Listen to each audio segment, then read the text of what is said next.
Hello. आज हम लोगों का जो ये सेशन है उसमें रीजनिंग और बहुत इम्पोर्टेंट जो मैथ्स के क्वेश्चन है और जो कुछ इम्पोर्टेंट रीजनिंग के भी क्वेश्चन है उसको सोल्व करेंगे। तो जैसे कि आप स्क्रीन पे पहला क्वेश्चन देख रहे हैं, तो इसी को लेके चलेंगे अपन। इसी तरह के क्वेश्चन को, बहुत सारा क्वेश्चन रीजनिंग का और कुछ इम्पोर्टेंट मैथ्स के क्वेश्चन सोल्व करते हैं। तो जैसा कि आप देख सकते हैं कि यहाँ 100 से -20 आ गया है, तो क्या हुआ है, 1/5 हुआ है लेकिन निगेटिव में। फिर 4 आ गया है तो क्या हुआ है, 1/5 हुआ है लेकिन निगेटिव में, तभी ना निगेटिव से पॉजिटिव में कन्वर्ट हो गया। उसी तरीके से 4 का भी 1/5 आएगा लेकिन निगेटिव में। तो 4 का 1/5 का मतलब 4/5, 0.8, लेकिन निगेटिव में। कौन है? ये है। इस तरह से दूसरा क्वेश्चन देखते हैं। एक देखिए, रीजनिंग का क्वेश्चन है कि 1 जून को गुरुवार का चिराग का जन्मदिन था और रेहान एक लड़का है जो उसी साल उसका भी जन्मदिन है। तो उसका जन्मदिन 3 दिसंबर को है, तो उसको कौन सा दिन पड़ेगा ऐसा। इस तरह के क्वेश्चन को कैसे बनाएंगे? पहले तो मंथ लिख देंगे, जून, जुलाई, अगस्त, सितंबर, अक्टूबर, नवंबर, दिसंबर। ठीक है। जून टोटल कितने दिन का होता है? जून होता है, इतना तो जानते ही होंगे कि जून होता है 31 का, नहीं 30 का होता है ना जून। जून 30 का, जुलाई 31, अगस्त 31, सितंबर 30, अक्टूबर 31, नवंबर 30 और दिसंबर 31 का होता है। अब देखिए, जून में एक दिन तो चला ही गया, तो बचा कितना दिन? 29 दिन। यहाँ 31 का 31 बच गया, यहाँ 31 का 31, यहाँ 30 का 30, यहाँ 31 का 31, यहाँ 30 का 30। और दिसंबर में हमें पूरा नहीं लेना है, 3 दिन ही लेना है। अब इन सब में 7 से डिवाइड करते चलेंगे, तो 7 से डिवाइड करेंगे, यहाँ क्या बचेगा, +1, यहाँ +3, यहाँ +3, यहाँ +2, यहाँ +3, यहाँ +2, यहाँ तो 3 के 3 ही बचेगा। अब देखिए, 7 से जो जो जोड़ के आ रहा है उसको काटते जाना है। तो 3 3 6, एक 7 कट गया, 7 कट गया, बचा कितना, +3 खाली बचा। तो हम कहेंगे कि जो रेयांश है उसका जन्मदिन गुरुवार से +3 दिन ज़्यादा में होगा। गुरुवार में +3 जोड़ेंगे, क्या आ जाएगा, शुक्रवार, शनिवार और रविवार। समझे? तो ये इम्पोर्टेंट है। इसको और इजी वे में जब ये सिखाने के लिए, नहीं तो फिर आराम से अपन करते जाएंगे कि ठीक है। इसी में एक आता है वो वाला, कि मान लीजिए कि किसी का डायरेक्ट ही पूछता कि बताओ भाई, 19 अक्टूबर 2096 को कौन सा दिन होगा। ऐसे डायरेक्ट ही है कि 19 अक्टूबर 2096 को कौन सा दिन होगा। इस तरह का क्वेश्चन रहता है कि 19 अक्टूबर 2096 को पंचांग का कौन सा दिन होगा। तो कोई इसके लिए कुछ फॉर्मूला याद रखना है क्या, 144, 025, दोनों स्क्वायर है 12 का और 5 का, 036, 146। एक कोड याद रखना है, ये मंथ कोड है। ठीक है। जनवरी के लिए 1, फरवरी के लिए 4, मार्च, ऐसे 3 3 6 और 6 6 12, ये मंथ कोड है। और एक सर्किल बनाने का, हम जीरो किसको देंगे, जीरो याद रखना है, पहले जो बता रहे हैं, जीरो यदि आता है तो हम समझेंगे शनिवार। ठीक है। यदि एक आता है वैल्यू तो हम समझेंगे संडे, क्योंकि संडे से ही दिन की शुरुआत होती है। 2 आता है तो मंडे, 3 आया तो ट्यूसडे, एंड सो ऑन। 4 आया तो वेंसडे, 5 आया तो थर्सडे हो गया, 6 आया तो फ्राइडे, फ्राइडे के बाद तो फिर जीरो। ऐसे चलता है। ये सर्किल याद रखना है। दूसरा याद रखना है, 1900 की बात हो, सिंपल सी बात, 1900 की बात हो तो जीरो। शताब्दी में यदि 1900 है तो जीरो, और यदि शताब्दी में 2000 का है, 21वीं शताब्दी, तो 6। 1800 है तो इधर बढ़ते जाएगा 2, 1700 रहता, इधर 4, 1600 शताब्दी के लिए कोड क्या आएगा 6, और 2100 के लिए क्या कोड आ जाएगा 4, 2200 के लिए क्या कोड आ रहेगा 6, सॉरी 2 घटेगा ना, और 2300 के लिए क्या कोड आएगा 0। तो ये इतना चीज़ों को याद करना पड़ेगा। इतना याद हो जाए तो फिर रहता है कि बताओ इतने को कौन सा दिन आएगा। तो कैसे लिखते हैं कि 19 का 19, अक्टूबर के लिए क्या कोड है 3 3 6 3 9 1 10, एक कोड है। 2000 के लिए क्या कोड है 2000 के लिए 6 कोड है, 96 लिख देंगे, और उसके बाद 96 में 4 से डिवाइड कर देंगे, और जो भी वैल्यू आएगा उसमें 7 से डिवाइड कर देंगे। अब देखिए 96 में जब 4 से डिवाइड करेंगे तो कभी कभी क्या होगा कि कभी अभी तो पूरा कट जा रहा है 24 टाइम्स में, कभी नहीं भी कटेगा तो उससे कम वाला लेना है, तो 24 आ गया। अब हमें क्या करना है, इस सब को डिवाइड करके 7 से डिवाइड करना है और रिमाइंडर देखना है। तो उतना जोड़ के करने जाएंगे तो टाइम लगेगा, इसलिए हम इजली वे में क्या करेंगे कि 6 और 1 7 तो कट ही जाएगा, और 19 में यदि हम 7 से डिवाइड करेंगे तो -2 आ जाएगा, और यहाँ यदि हम 7 से डिवाइड करेंगे तो +3 आ जाएगा, और यहाँ यदि हम 7 से डिवाइड करेंगे तो 14 7 98, -2 आ जाएगा। जोड़ेंगे तो -4 में से +3 घटेगा, -1 आ गया। -1 का मतलब 7 में से -1 घटा लो 6, मतलब 6 आएगा। तो कौन सा दिन आएगा फ्राइडे आएगा। अब गूगल पे देख लेना कि 19 अक्टूबर 2096 को कौन सा दिन है फ्राइडे, ये याद रखना है। नेक्स्ट क्वेश्चन देखते हैं। ये क्वेश्चन देखिए, इसको स्टॉप करके पढ़िए और उसके बाद देखिए। देखिए इस तरह से यदि क्वेश्चन रहे कि कौन सा सुमेलित नहीं होगा तो सबको पहले क्या करना है जोड़ देना है। सबको यदि एक बार में जोड़ेंगे तो कितना आएगा, सबका सम कितना है, सबका सम आ गया 40 60 110 140। अब क्या करेंगे 140 में से पहले ए को घटा देंगे तो कितना आ जाएगा 120, फिर 40 को घटा देंगे तो कितना आएगा 100, फिर 50 को घटाएंगे कितना आएगा 90, फिर 140 में 30 को घटाएंगे 110। इतना तो आएगा ही ना, इतना लिख लेना। अब देख लेना कौन मैच नहीं करता, 140 है, 90 भी है, 120 भी है, 130 वाला नहीं है, 130 आंसर हो गया, तो इजीली वे में हम ऐसे बना देंगे। नेक्स्ट देखते हैं। इस तरह के क्वेश्चन में भी यदि किसी को प्रॉब्लम होता है तो ध्यान से देखें, हमें इसको ढूंढना है। इन सब में चाहिए क्या कि एक लाइन यहाँ से निकलना चाहिए, पहला तो ध्यान रखना है कि यहाँ से निकलना चाहिए, इसमें निकल रहा है, यहाँ से निकल रहा है। दूसरा क्या ध्यान देना है कि यहाँ से ऐसे जाना चाहिए, तो यहाँ से देख रहे हैं ये जा रहा है। तीसरा क्या ध्यान देना है, नीचे जाना चाहिए, नीचे भी जा रहा है, लेकिन बीच में ऐसे होना चाहिए, यहाँ से ऐसे होके ऐसे होना चाहिए, बीच में ना होके एकदम नीचे से ऐसे जा रहा है, इसलिए ये तो नहीं होगा भैया। दूसरा देखते हैं ऑप्शन 2। हमें ये चीज़ें देखना है जो अभी हमने बनाया है, ये हो रहा है क्या ऐसे ऐसे ऐसे ऐसे ऐसे हो रहा है क्या, इसमें है ही नहीं, यहाँ से ऐसे है फिर ऐसे है ही नहीं, ये तो नहीं है। अब देखिए इसमें देखते हैं, इसमें यदि आप देखिएगा तो यहाँ से ऐसे आया, यहाँ से ऐसे आया, यहाँ से ऐसे आया, यहाँ से ऐसे जा रहा है, तो इसको ढूंढ सकते हैं इजीली। ठीक है नेक्स्ट देखते हैं, आंसर कौन हो जाएगा, ये वाला आंसर है और क्या।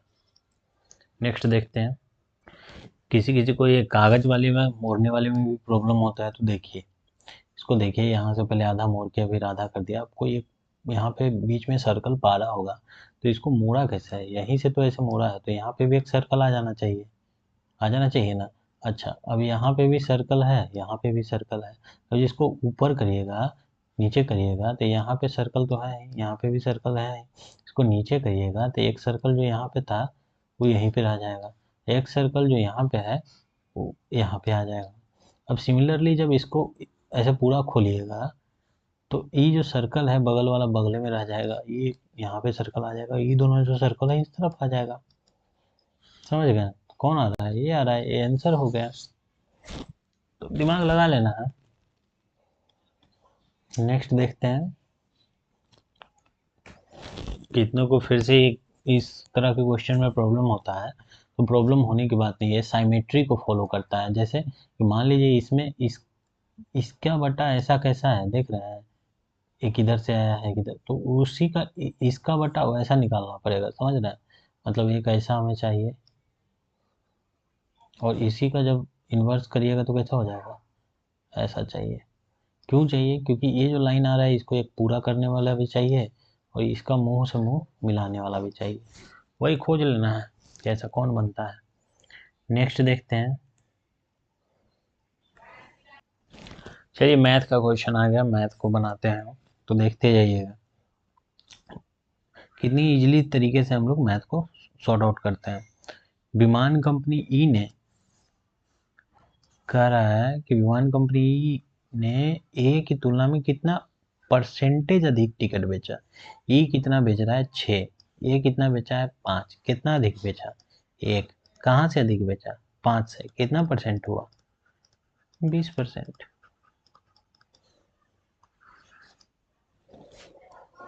नेक्स्ट देखते हैं, इसको पॉज करके पढ़िए। ए बी सी एक काम को इतना दिनों में कर सकता है, तो एक साथ मिलकर कितना दिन में करेंगे। अब देखिए, ए करता है 12, बी करता है 8, सी करता है 24, तो इस सब तीनों का एलसीएम कितना आ जाएगा, 24। टोटल काम हो गया 24 यूनिट। ए का कैपेसिटी 2 यूनिट, बी का कैपेसिटी 3 यूनिट, और सी का कैपेसिटी 1 यूनिट। एक दिन में ये लोग कितना कर देगा तीनों मिलके, 3 2 5 1 6 यूनिट। तो 6 यूनिट एक दिन में कर रहा है, तो 24 यूनिट करने में कितना समय लगेगा, 4 दिन। नेक्स्ट देखते हैं, 21 वस्तुओं को बेचने से एक वस्तु के विक्रय मूल्य का लाभ प्राप्त होता है। मान लिया कि सब वस्तु को 1 1 रुपया में बेचें, तो 21 वस्तु को 1 1 रुपया में बेचे तो 21 रुपया मिला, और इसमें कह रहा है कि 1 रुपया प्रॉफिट है, तो 1 रुपया यदि 21 में से घटा दें तो जो 20 बचेगा वो क्या हो जाएगा, कॉस्ट प्राइस हो जाएगा।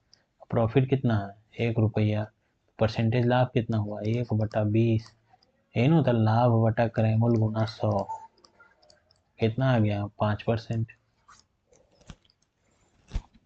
नेक्स्ट देखते हैं, एक क्वेश्चन है, इसमें डायरेक्ट अपने को सोचना क्या है कि ये क्यू बी क्यू से 19 कैसे आएगा, पहले ही सोचना। एक का क्यू कितना होता है,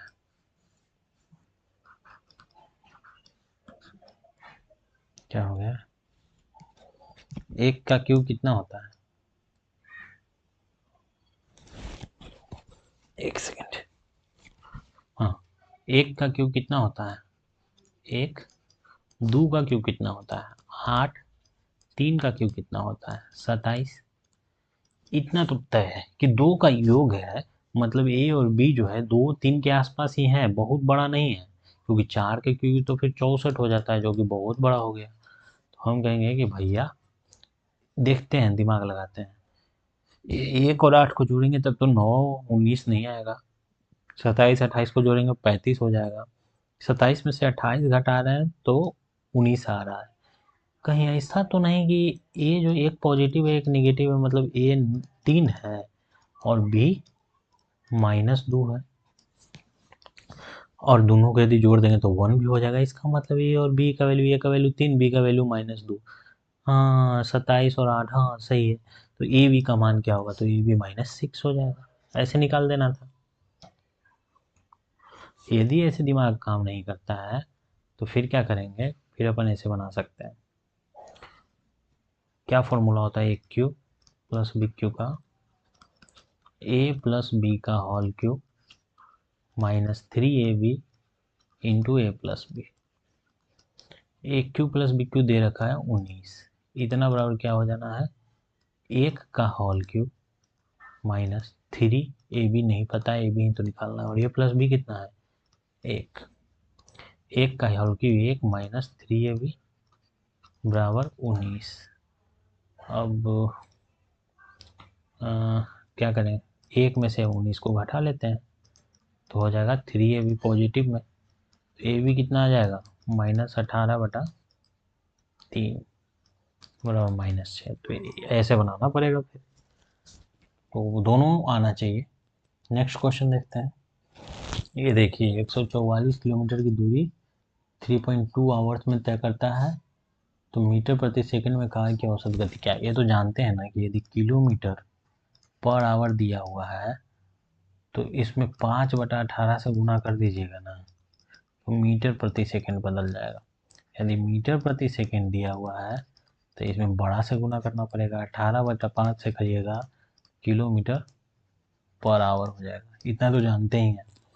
अब देखिए ये दिया हुआ है क्या, दूरी हो रही है 4, तो सॉरी टाइम्स, तो स्पीड कितना हो जाएगा, नॉर्मल स्पीड की बात करें तो हो जाएगा 144 कुल दूरी बटा कुल समय 3.2 आवर्स। ये पूछ क्या रहा है कि बताइए मीटर प्रति, ये क्या आया, किलोमीटर पर आवर को मीटर प्रति सेकंड में बदलने के लिए क्या करना पड़ेगा, 144 3.2 मल्टीपल किलोमीटर से मीटर प्रति सेकंड 5/18।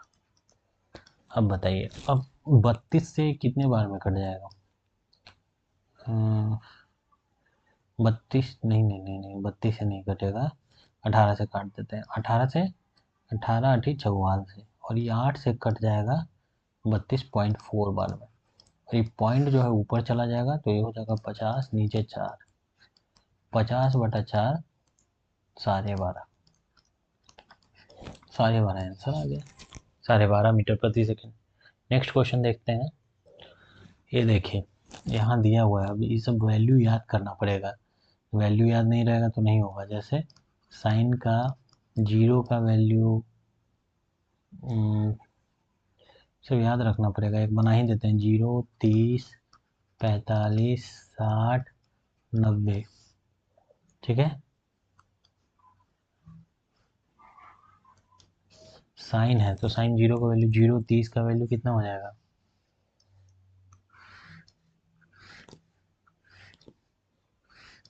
साइन, चीज को ध्यान में रखना है, कॉस 10, इसी का उल्टा तो बाकी होगा, ठीक है। तो sine 0 0, cos 0 1, tan 0 0, sine 30 1/2, cos 30 √3/2, और टेन 30 1/√3, साइन 45 1/√2, कॉस 45 सेम 1/√2, और टेन 45 1, साइन 60 √3/2, कॉस 60 1/2, मतलब ये वाला यहाँ आ जाता है, ये वाला यहाँ चला जाता है, और tan 60 √3, sine 90 1, cos 90 0, tan 90 infinite. और इसी का यदि उल्टा कर दीजिएगा तो वो वैल्यू आ जाएगा, कॉसेक का, सेक का और कॉट का। अब देखिए यहाँ क्या दिया हुआ है, 1/2, 1/√2, कॉट 45 का वैल्यू कितना हो जाएगा, टेन 45 का 1 है, कॉट 45 भी 1 ही होगा, प्लस 1/√3, कॉसेक 60 का वैल्यू पूछ रहा है, साइन 60 का √3/2 होता है, कॉसेक 60 का भी 2/√3 हो जाएगा, तो 1/√2 प्लस 2/√3 में 3 से गुना होगा तो 3 आ जाएगा, तो यहाँ क्या आया, 1/√2 प्लस 2/3।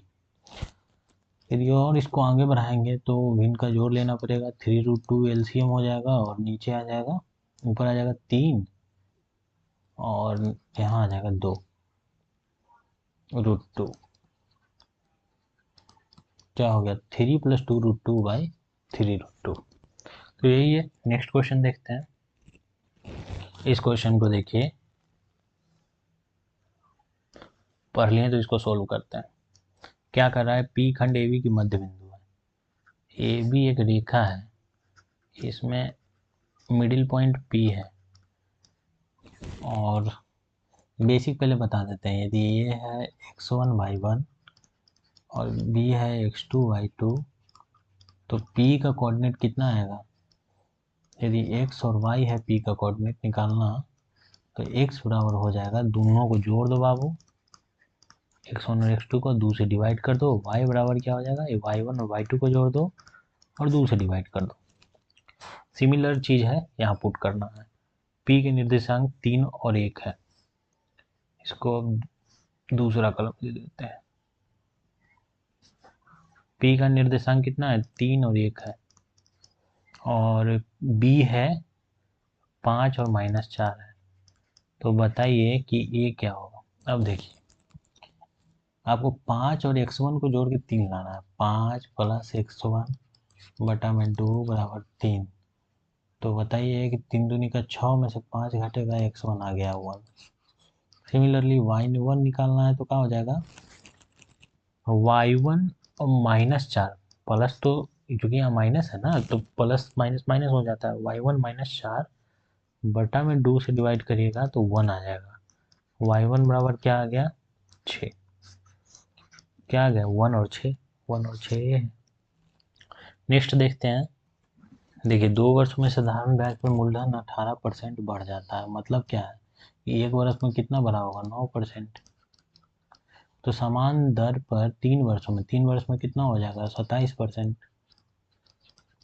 अच्छा, इतना रुपया पर अर्जित चक्रवृद्धि ब्याज क्या है। अच्छा, यदि साधारण ब्याज रहता तब तो 27% हो जाता है, लेकिन चक्रवृद्धि ब्याज तो ऐसे काम करता नहीं है। चक्रवृद्धि ब्याज कैसे काम करता है, पहला पर ईयर में 9% होगा ना, तो जो कमाया होगा, मान लीजिए 100 रुपया है, 100 रुपया पर पहला ईयर में 9%, तो 9 रुपया हुआ फर्स्ट ईयर में, ये जुट जाएगा और जुट के हो जाएगा 109 रुपया। दूसरा ईयर में 109 पर 9% लगेगा, ये जो भी आएगा निकाल लीजिए कि 981। 981 और 100 से डिवाइड करते हैं 9.81 आता।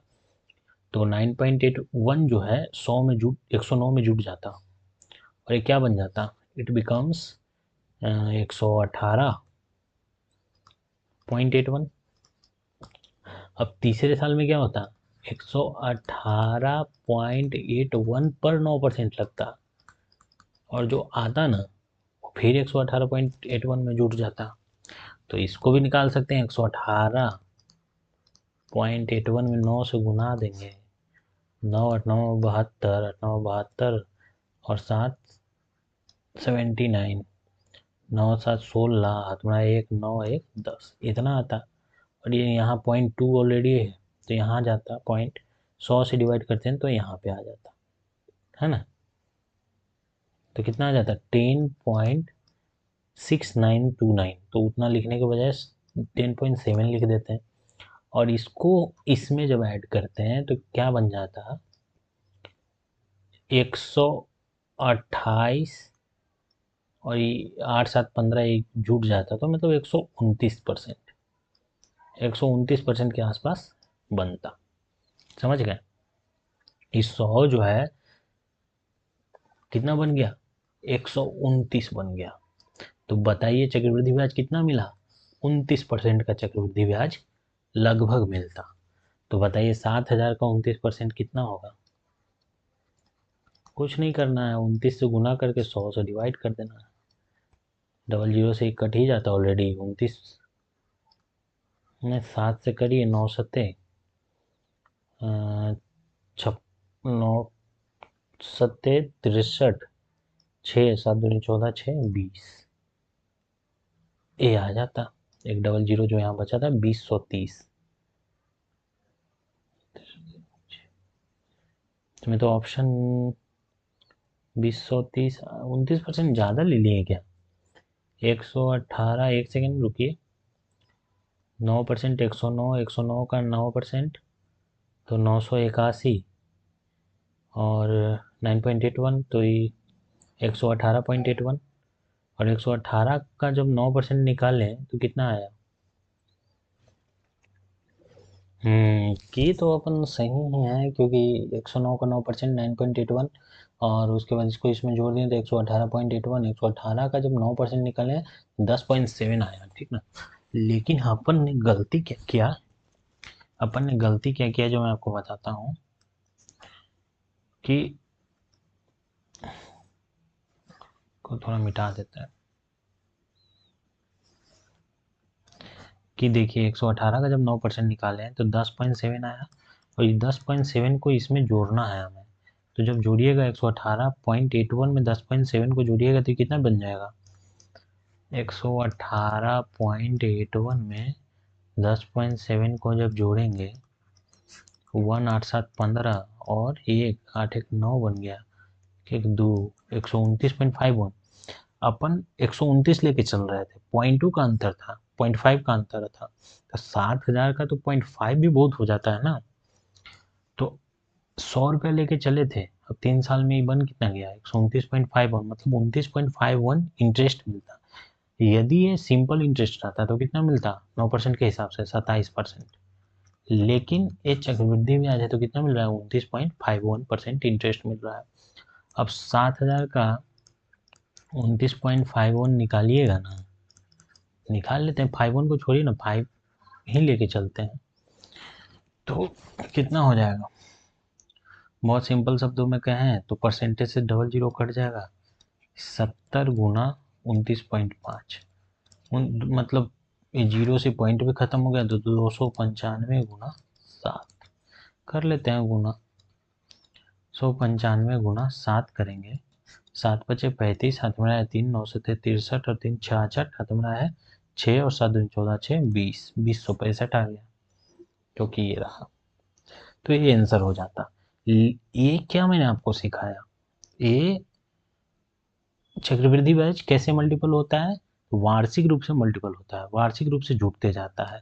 लेकिन क्या ऐसे बनाएंगे एग्जाम में, ऐसे बनाएंगे एग्जाम में तो बनाते ही रह जाएंगे, ये तो काफ़ी टफ हो गया, गुना भागा इतना कौन करने जाएगा। इसलिए बेस्ट अप्रोच हम आपको बताते हैं, चक्रवृद्धि ब्याज के हर सवाल में यही अप्रोच काम करना है, ज़्यादा इधर उधर दिमाग नहीं लगाना है। ट्री अप्रोच, ट्री अप्रोच कैसे रखना है, रेट ऑफ इंटरेस्ट कितना है अपना, क्योंकि रेट ऑफ इंटरेस्ट भैया 9% है, कितने साल के लिए है, तो 9% का मतलब 9% होता है 9/100, तो हम टोटल अमाउंट कितना है 7,000, यदि हम 7,000 का 9% निकालने जाए, ये फर्स्ट ईयर है, ये सेकेंड ईयर और ये थर्ड ईयर, 7,000 का 9% निकालें कितना हो जाएगा, डबल परसेंट से डबल जीरो कट गया, 70 गुना 9, 9 × 63 630, तो सिंपल इंटरेस्ट तो सबको 630 630 630 मिल जाता हर साल, है ना। चक्रवृद्धि ब्याज में क्या होता है कि जो इंटरेस्ट पे इंटरेस्ट मिलता है वही ना, तो ये जो 630 पे भी दूसरे साल में 9% का इंटरेस्ट मिलता, मूलधन पे तो 630 मिल ही रहा है, 630 पे भी 9% का इंटरेस्ट चाहिए सेकेंड ईयर में, और थर्ड ईयर में क्या चाहिए, मूलधन पे तो 9% इंटरेस्ट चाहिए ही चाहिए, इस पहले साल का जो 630 था उस पर भी इंटरेस्ट चाहिए 9%, दूसरे साल का जो 630 था उस पर भी इंटरेस्ट चाहिए, और इससे जो आएगा उस पर भी इंटरेस्ट चाहिए। 630 का 9% कितना होता है,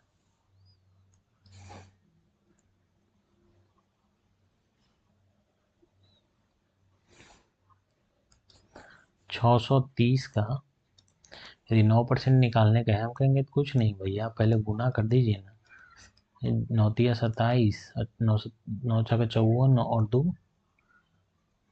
56, 27, 9×6 = 54 और 2 56, ठीक है, इतना आ जाएगा। परसेंटेज का मतलब क्या हो जाता है, 56.7, तो यहाँ क्या हो जाता है 56.7। सिमिलरली इस पे इस साल लगता है तीसरे साल, तो ये भी 56.7, ये भी इस पे भी लगता है तो ये 56.7 ही आता। अब इस पे भी तो कुछ इंटरेस्ट लगता है, तो 56.7 का 9% हम मान के चलते हैं, जैसे 100 का 9% कितना होता है, 100 का 9% 9 होता है ना जी, ये लगभग आधा है, तो इसका आधा मान के चलते हैं, 4.5 मान के चलते हैं, या 5 मान के चलते हैं, 4.5 भी छोड़िए, 5 मान के चलते हैं, सबको जोड़ देंगे, यही जो टोटल नीचे आया ये कंपाउंड इंटरेस्ट हुआ, ये जो हुआ वो सिर्फ सिंपल इंटरेस्ट हुआ, और ये पूरा जो हुआ कंपाउंड इंटरेस्ट हुआ, और ये जो आया वो सिंपल इंटरेस्ट और कंपाउंड इंटरेस्ट का डिफरेंस आया, समझिए।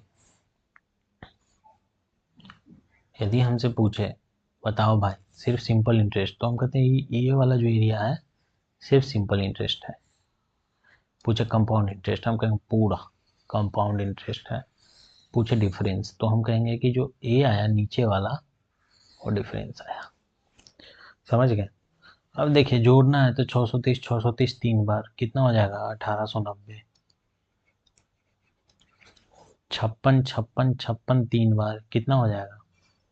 56.7 में 3 से गुना कर दिए, 7 21 2 6 18 2 20 35 15 2 17 170 और ये लगभग 5 और कितना आया? 5 9 7 16 8 1 9 1 10 और 265 आ गया। तो ऐसे ही बनाना है। ये मैं आपको बहुत ही बेसिक से बेसिक कंसेप्ट भी बताया हूँ। नेक्स्ट क्वेश्चन देखते हैं। देखिए इसको पढ़िए, इसको फटाफट बनाते हैं, थोड़ा फास्ट चलेंगे। पी क्यू और आर का औसत वजन का मतलब क्या है? सब 45 45 45 किलो का है, तो टोटल वजन कितना हो गया? 45 मल्टीपल 3 135 किलोग्राम। पी और क्यू को खाली लेके चला जाए तो इनका औसत वजन 36.5 है। यदि गुना कर दोगे तो 2 से 72 1 73 किलोग्राम हो गया। और क्यू और आर यदि इनको लेके चलोगे तो इनका औसत वजन 52 है। यदि पूरा वजन निकालोगे 2 से गुना करोगे 104 आ जाएगा। ये दोनों को यदि जोड़ दिया जाए तो क्या हो जाएगा? P plus 2Q plus R कितना? 104 और 73 177। बताइए पी क्यू आर 135 और P plus 2Q plus R 177। Q का कितना हो जाएगा? इसमें से यदि इसको घटा दें तो Q निकल जाएगा। 177 में से 135 घटा दें 2 और 4 42। नेक्स्ट देखते हैं, इसको सोल्व करना है। x/3 माइनस 5/2, अच्छा 5/2 अलग है और ये पूरा अलग है। 5/2 इंटू 7x/5 और -4/3 बराबर -x/6। x को सोल्व करके निकालना है। 5/2 पूरा है, ये अलग। ठीक है, तो पहले क्या करें? पहले तो ये करते हैं कि x को एक तरफ करते हैं, x/3 इधर है, ये माइनस में इधर प्लस में आ जाएगा x/6। और ये जो पूरा सिस्टम है इसको इस तरफ लाएंगे, 5/2 जो निगेटिव में है वो प्लस में आ जाएगा, और 7x/5 -4/3 का वैसे ही रह जाएगा। ये जुटेगा तो क्या हो जाएगा? 6 और 3 9 और 9/9x/18 मतलब x/2 और बराबर यहाँ 5/2 इंटू 7x/5 -4/3 वैसे ही रहने देते हैं। ये 2 से 2 कट गया तो x बराबर क्या आ गया? 7 बचे 35x और माइनस 5 को 20/3। तो इधर यदि ले लें तो 20/3 बराबर 34x। तो x बराबर क्या आ गया? 20/3 डिवाइडेड बाई 34। कहाँ गलती करती हैं?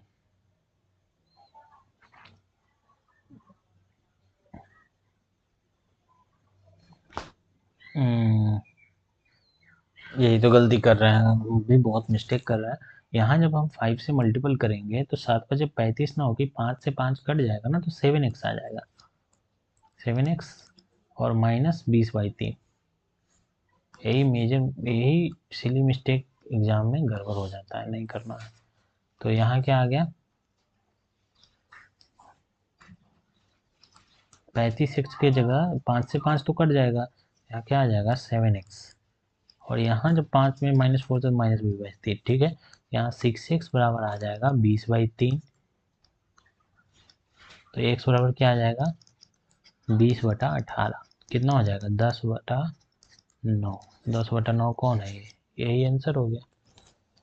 नेक्स्ट देखते हैं। देखिए ये क्वेश्चन है और इस क्वेश्चन को बनाने के लिए मैं आपको कुछ कॉन्सेप्ट बताता हूँ। यदि दो लाइन, यदि ये एक लाइन है और ये ए है और ये बी है, ए का स्लोप दे रखा है x1 y1 मतलब कोऑर्डिनेट, और बी का कोऑर्डिनेट दे रखा है x2 y2। तो इसका स्लोप यदि पूछे, स्लोप बताइए ढलान कितना है, तो हम कहेंगे स्लोप बराबर y नियामक का अंतर मतलब y1 माइनस y2 और बटा x नियामक का अंतर x1 माइनस x2। लेकिन ये पॉजिटिव होना चाहिए हर हाल में। स्लोप का मतलब क्या होता है? tan थीटा का वैल्यू, ये इतना आएगा y1 माइनस y2 बटा x1 minus x2। Just imagine कि इसके सामने यदि एक और कोई लाइन ऐसे खींच दिया जाए पैरेलल, यदि ए बी और सी डी पैरेलल है तो दोनों का स्लोप क्या होगा, पैरेलल है तो स्लोप क्या होगा, एम से स्लोप को दिखाते हैं तो एम और एम बराबर होगा। और यदि m1 और m2 बराबर होगा, मान लीजिए इसका m1 स्लोप है, इसका m2 स्लोप है, तो दोनों बराबर हो जाएगा। यदि परपेंडिकुलर है तो m1 और m2 का जो मल्टीपल होगा वो -1 होगा। परपेंडिकुलर के सिचुएशन में ये हो जाएगा, पैरेलल के सिचुएशन में ये हो जाएगा। ये याद रखना है। और डीप में बता दें, याद रखना है कि यदि एक लाइन है, दूसरा ये लाइन है और दोनों के बीच थीटा डिग्री एंगल बनता है, एक लाइन का स्लोप यदि m1 है, दूसरा का स्लोप यदि m2 है, तो ऐसी सिचुएशन में tan थीटा बराबर फॉर्मूला होता है m1 माइनस m2 बटा 1 plus m1 dot m2 positive है। tan थीटा का फॉर्मूला होता है, tan थीटा बराबर दोनों लाइन के बीच का यदि एंगल निकालने जाएंगे तो इस फॉर्मूला से निकलेगा। अब इसी पे ये बनता है कि यदि दोनों लाइन पैरेलल है तो इसका मतलब थीटा तो है ही नहीं, थीटा 0 डिग्री है और tan 0 का वैल्यू कितना हो जाएगा, इफ पैरेलल। यदि पैरेलल है तो tan 0 का मतलब कितना, 0 का मतलब m1 माइनस m2 बटा 1 प्लस m1 m2 लिखिएगा, m1 m2 इधर जाएगा तो मल्टीपल होकर 0 बन जाएगा, क्या हो जाएगा m1 माइनस m2 बराबर 0, m1 बराबर m2। जो हम यहाँ लिखे हैं कि यदि पैरेलल होगा तो ये होगा, यदि परपेंडिकुलर हो जाए तो क्या हो जाएगा, परपेंडिकुलर हो जाए तो क्या होगा, यदि परपेंडिकुलर हो जाए तो थीटा बराबर यहाँ पे 90 डिग्री, 90 डिग्री का मतलब 90 का वैल्यू कितना होता है, पीछे वीडियो देखिएगा तो इनफाइनाइट का मतलब 1/0 कर सकते हैं, मतलब m1 माइनस m2 बराबर 1 प्लस m1 डॉट m2 बराबर 1/0। इसका 1 नहीं कर सकते, इसको हम 0 कह सकते हैं कि अच्छा नीचे वाला 0 है तभी तो इनफाइनाइट है, या किसी के भी पावर 0 है, कोई नेचुरल नंबर या रियल नंबर के नीचे 0 आ जाए तो इनफाइनाइट बन जाता है। तो इसको डिफाइन नहीं किया जा सकता है, लेकिन इसको डिफाइन किया जा सकता है कि नीचे 0 ही होगा तभी ये इनफाइनाइट आता है। तो यहाँ क्या हो जाएगा, 1 प्लस m1 डॉट m2 बराबर 0। इसका मतलब क्या है कि m1 डॉट m2 बराबर क्या हो जाएगा, -1। ये चीज़ याद रखना कि यदि परपेंडिकुलर है दोनों रेखा तो ये आएगा। ठीक है, तो ये कॉन्सेप्ट था। अब इसी कॉन्सेप्ट के बेसिस पे एक क्वेश्चन को बनाना है।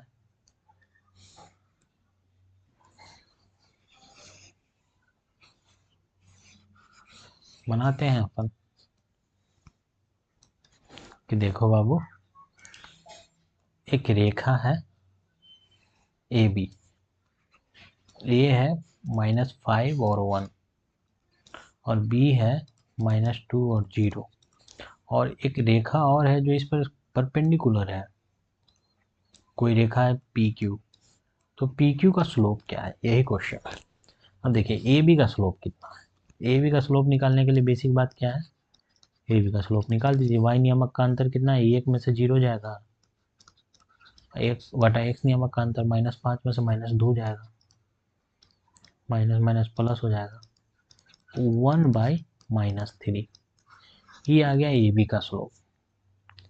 यदि ए बी का स्लोप को हम m1 मानते हैं और पी क्यू के स्लोप को m2 मानते हैं, तो हमने पढ़ा पीछे स्लोप मल का जो गुणनखंड होगा वो -1 होगा परपेंडिकुलर के केस में। तो बताइए m1 जो आया 1/-3 आया और मल्टीपल m2 बराबर हो गया -1, m2 बराबर क्या हो जाएगा 3/1। यही क्वेश्चन है कि दूसरे का स्लोप क्या है, जो परपेंडिकुलर उसका स्लोप कितना हो जाएगा 3। नेक्स्ट देखते हैं, एक क्वेश्चन है कि इतना रुपया के लाभ को 3 पार्टनर में बांटा गया इतना के रेशियो में, तो बी की कितना राशि मिलती है मतलब बी को। तो देखिए इतना को यदि ही बांटा जाए, बी को इसमें कितना मिल रहा है 7 रुपया, कितना में 11 7 18 5 23 में, 23 में बी को 7 रुपया मिल रहा है। 1035 और 00 में बी को कितना मिलेगा। हम कहेंगे ये पक्का कट जाएगा। काटना कैसे है, 23 में यदि 4 से गुना करें 4 से तो 92 आ जाएगा। 92 यहाँ पे घटेगा 1 और 1, फिर 5 उतरेगा 5। 23 में 5 से गुना करेंगे तो ये कट जाएगा, तो ये कट गया 4500 में। और 4500 में यदि 7 से गुना करें 7 5 35, 5 वाला आंसर होगा, लेकिन 2 को है। 45 में 7 से गुना किया, 7 7 5 35, 3 7 को 28, 3 315, 315 वाला ये आंसर हो गया। नेक्स्ट देखते हैं, ये देखिए इतना का 150% के 10% का वैल्यू क्या है। ये 400 है, 400 का 150% का मतलब 150/100 का 10% का मतलब 10/100। भैया ये नीचे 4 जीरो और ऊपर 2 और एक 3 और एक 4 जीरो, तो 15 चौका 60 हो गया, 60 आंसर हो जाएगा। नेक्स्ट देखते हैं, ये देखिए एक ट्रायंगल है। ये ट्रायंगल में क्या है कि बी पे राइट एंगल बन रहा है, ठीक है, और ए 60 है। यदि ए 60 है तो सी कितना हो जाएगा 30। तो सेक सी डॉट साइन ए कितना है। हम देखिए यदि ए सेक सी का वैल्यू कितना सेक 30 और साइन ए मतलब साइन 60, इसका वैल्यू निकालना है। सेक 30 का मतलब कॉस 30, कॉस 30 कितना होता है √3/2, √3/2 और साइन 60 भी √3/2 होता है। सॉरी कॉस 30 √3/2 होता है, तो सेक 30 2/√3 हो जाएगा ना, तो ये √3/2। अभी ये से ये कट गया तो कट कुट के 1 आ गया, 1 आंसर हो गया। नेक्स्ट देखते हैं, एक क्वेश्चन है कि एक ट्रायंगल है समबाहु त्रिभुज। समबाहु त्रिभुज का कुछ कुछ बेसिक बात बता देते हैं। मान लीजिए समबाहु त्रिभुज है ना, इसमें क्या होता है भुजा बराबर होता है, भुजा सब बराबर। भुजा यदि ये है तो क्षेत्रफल कितना हो जाएगा, एरिया कितना हो जाएगा √3/4 गुने भुजा स्क्वायर। हाइट कितना हो जाएगा √3/2 गुने भुजा। यदि इसके अंदर कोई वृत्त बना दिया जाए तो वृत्त की त्रिज्या कितना स्मॉल आर कितना होगा a/2√3। यदि बाहर कोई वृत्त बना दिया जाए तो इसका त्रिज्या कितना होगा a/√3। यही सब कुछ बात है जो याद रखना है। तो पूछ रहे हैं समबाहु त्रिभुज का क्षेत्रफल क्या है, क्षेत्रफल क्या हो जाएगा √3/4 गुने भुजा स्क्वायर 196। काटेंगे तो कितना आ जाएगा 4 3 6 49√3। नेक्स्ट देखते हैं, ये है कि दो को क्रमागत छूट पर वास्तविक छूट क्या है। देखिए छूट का फॉर्मूला क्या होता है -a -b +a Guna b/100। या तो दूसरे मतलब क्रमागत छूट का मतलब कंबाइंड बोले तो ऐसे फॉर्मूला आएगा, या इसी को ऐसे भी लिख सकते हैं a + b में से घटा देना है ab/100 को। बताइए 20 + 30 में से घटा देंगे 20 × 10/100 को, क्या हो जाएगा, सॉरी 20 और 10 है ना, तो 30 में से घटा देंगे 2 को 28 आ जाएगा, 28 आ गया। यदि ऐसे नहीं समझ में आया तो याद रखिए, मान लीजिए 100 रुपया है, 100 रुपया में 20 घटा दिए 80 हो गया। अब 80 का 10% और घटा दिए, 80 का 10% 8 होता है, 8 और घटा दिए तो 72 हो गया। अब 100 से 72 जाने में 28 लगेगा, तो ऐसे भी समझ सकते हैं। नेक्स्ट देखते हैं, एक क्वेश्चन है इसमें देखिए कह रहा है कि बताइए कि कौन सी कंपनी ने सेकेंड नंबर पर सबसे अधिक टिकट बेची। तो पहला नंबर पर तो 8 हो गया और दूसरा नंबर पर ई हो गया, तीसरा नंबर पर ये हुआ, तो ई आंसर हो जाएगा। नेक्स्ट क्वेश्चन देखते हैं, तो देखिए यदि कोई रेखा यहाँ पे एक पॉइंट है यहाँ पे, और ये पॉइंट है कितना x में, इसका वैल्यू -2 है। अभी यहाँ पे यदि मिरर लगा दीजिएगा, जस्ट इमेजिन कि यहाँ पे हमने मिरर लगा दिया, तो जो जितना दूरी यहाँ से रहता है समतल दर्पण में, जानते हैं ना कि जितना डिस्टेंस पे मिरर रहता है उतना दूरी इमेज बनाता है। यदि यहाँ से इतना दूर है तो यहाँ से इतना दूर ही इमेज बनेगा। यहाँ से ध्यान से देखिएगा तो ये -2 है और यहाँ से दूरी कितना है, 1 दूरी है, तो ये इस तरफ इसको फेंकेगा 1, और 1 पे से 1 घटाएंगे तो ये 0 पे आ जाएगा। मतलब एक तो तय है कि y एक्सिस पे ही बनेगा। अब दूसरा y का वैल्यू 5 है यहाँ पे, तो ये बनेगा इसी तरफ ना, ऐसा थोड़ी है कि वो आगे पीछे कर देगा। समतल दर्पण में आगे पीछे थोड़ी करेगा। कोई यहाँ पे पॉइंट रखेगा तो यहाँ पे बनेगा, कोई यहाँ पे पॉइंट रखेगा तो उसका इमेज यहाँ पे बनेगा, कोई यहाँ पे पॉइंट रखेगा तो उसका इमेज दूर बनेगा, यहाँ पे बनेगा, यहाँ पे पॉइंट रखेगा दूर बनेगा, यहाँ पे बनेगा। सिमिलर इस पॉइंट का इमेज इसी के सामने यहाँ पे बनेगा, जो क्या है 0 है। x बराबर 0 होना चाहिए और y बराबर 5। समझ गए, बहुत बेसिक से बता रहे हैं। नेक्स्ट देखिए, दो सिमिलर यदि ट्रायंगल है ना, यदि समरूप है दो त्रिभुज, तो याद रखना है कि एरिया जो होगा, एरिया का जो रेशियो होगा ट्रायंगल ABC बटा एरिया ऑफ ट्रायंगल PQR जो होगा, वो नॉर्मल जो आमने सामने की जो भुजा है, संगत भुजा है AB और PQ, उसके स्क्वायर के बराबर होगा। और दोनों ट्रायंगल के पेरीमीटर का जो रेशियो होगा, पेरीमीटर का जो रेशियो होगा ना,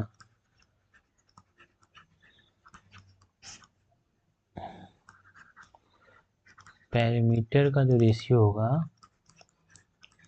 वो दोनों ट्रायंगल के भुजा के बराबर होगा, संगत भुजा के रेशियो के अनुपात के बराबर होगा। ये बेसिक बात है, सब लोग जानते हैं। तो क्या हमें करना क्या है, हमें निकालना ये है, यहाँ दे रखा है कि ABC की परिधि का अनुपात PQR की परिधि से, मतलब देखिए परिमिति का अनुपात दे रखा है 5 और 9 का। हम जानते हैं कि यदि PQ 45 है, AB x है, PQ 45 है, तो x बराबर क्या हो जाएगा 25। 9 से इधर 5 45 काट देंगे, 5 इधर मल्टीपल हो गया तो 25 हो गया। नेक्स्ट देखते हैं,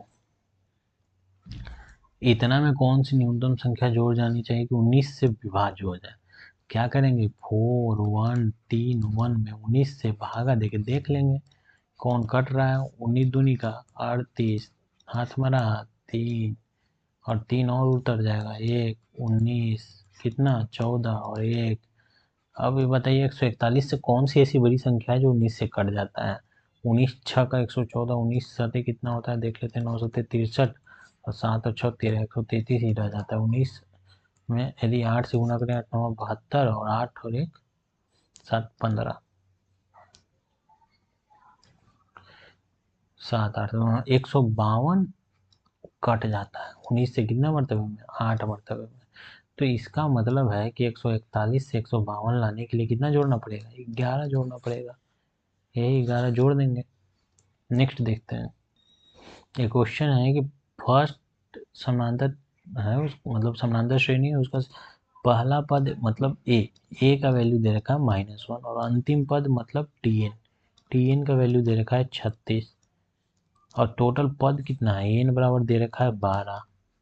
तो पूछ रहा है योग क्या होगा। तो देखिए हम लोग जानते हैं ना, ये सम बराबर होता है, बेसिक से बताते हैं, n/2 into 2a plus n-1 into D, यही होता है। अब देखिए इसको हम जानते हैं कि टी एन बराबर क्या होता है, टी एन बराबर ये होता है ना a plus n-1 into D, और जब उसको यहाँ पुट करते हैं n/2 इंटू ए प्लस, और a plus n-1 into D कह सकते हैं, इसको कह सकते हैं। इतना का वैल्यू कितना है, टी एन के बराबर है, तो हम कहते हैं n/2 इंटू ए प्लस टी एन। ठीक है, अब इसी को यहाँ पुटअप कर देना है, एन का वैल्यू 12 है तो 12/2 इंटू, इसको डायरेक्ट याद रखना है कि n/2 इंटू ए प्लस टी एन, 12/2 इंटू ए कितना है -19, और टी एन कितना दे रखा है 36। अब बात बताइए, 12/2 का मतलब 6, 19 में से 36 जाएगा 17 बचेगा, 17 ही बचेगा ना, 17 बचेगा। तो कितना आ गया, 7 6 42 का 2 हाथ में है 4, और 6×4 = 10, 102 आंसर हो गया। नेक्स्ट देखते हैं। ये है, इसको देखिए ग्राफ दे रखा है, इसमें कह रहा है कि ए और डी द्वारा जो टोटल टिकट बेचा गया है ना, उसका रेशियो पूछ रहा है जो ई द्वारा बेचा गया उससे। ए और डी, ए बेचा है 5, डी बेचा है 3, 5 3 कितना हो गया 8। इसका रेशियो बताइए ई से। ई बेचा है 11, 8 और 11, सॉरी ई बेचा है 6 ना, तो 4 और 3 का रेशियो हो गया। नेक्स्ट देखते हैं। यहाँ कह रहा है कि यदि एक विमान कंपनी के टिकट का मूल्य 7,000 रुपया है, तो राशि में विमान कंपनी बी के टिकटों में बिक्री से मासिक है ई से कितना अधिक है। बी कितना कमा रहा है 11, बेच रहा है 11, और ई कितना बेच रहा है 6, कितना अधिक बेच रहा है 5 अधिक बेच रहा है। और एक का मूल्य है 7,000 रुपया, तो 5 का मूल्य कितना हो जाएगा 35,000। तो ये मिलियंस में है सब, देखिए यहाँ 1,000 टिकट, तो 35 वाला आंसर हो जाएगा। नेक्स्ट देखते हैं। एक भिन्न और अपने व्युत्क्रम से इतना अधिक है तो भिन्न क्या है। इस तरह के क्वेश्चन को बनाने के लिए कभी भी डायरेक्ट नहीं बनाना। जैसे डायरेक्ट आप बनाने जाइएगा तो कैसे बनेगा, भिन्न एक्स है और अपने व्युत्क्रम मैंने 1/x से कितना अधिक है 72/77। इसको सोल्व करना कितना कॉम्प्लिकेटेड है, इधर स्क्वायर हो जाएगा, है ना। और उसके बाद तो ये काफ़ी कॉम्प्लिकेटेड है, इसलिए इस तरह के क्वेश्चन को हमेशा ऑप्शन से बनाना है। मान लिए भिन्न कितना है 7/11, 7/11 में से कितना घटाना है, इसका उल्टा 11/7 को कितना आना चाहिए 72/77 आना चाहिए। देखते हैं आता है कि नहीं। 49 में से 121 घट गया, तो ये तो निगेटिव में आ गया, ये कैसे आएगा। तो इसको लेके चलते हैं। 11/7 में से 7/11 को घटा दो, कितना आ रहा है 121 में से 49 घट जाएगा और बटा 77। हाँ, 11 में से 9 गया 2, और 11 में से 4 गया 7, 72/77 आ गया, जो इसके बराबर है। हम कहेंगे हाँ ये सही है। नेक्स्ट देखते हैं। ये बहुत ही देखिए tan थीटा बराबर 7/24 दे रखा है। कोई राइट एंगल ट्रायंगल मान लिए हैं, तो यहाँ पे थीटा डिग्री मान लिए हैं। 7 ये हो गया, 24 ये हो गया, क्योंकि tan थीटा का फॉर्मूला क्या होता है, लंब बटा आधार, लंब 7 थीटा और आधार 24, तो ये कितना हो जाएगा 25। 576 49 625 का √25, तो सेक थीटा कितना हो जाएगा। सेक थीटा बराबर हम जानते हैं कर्ण बटा आधार, 25/24, ये हो गया। तो कैसा लगा सेशन जरूर बताइए। Thank you.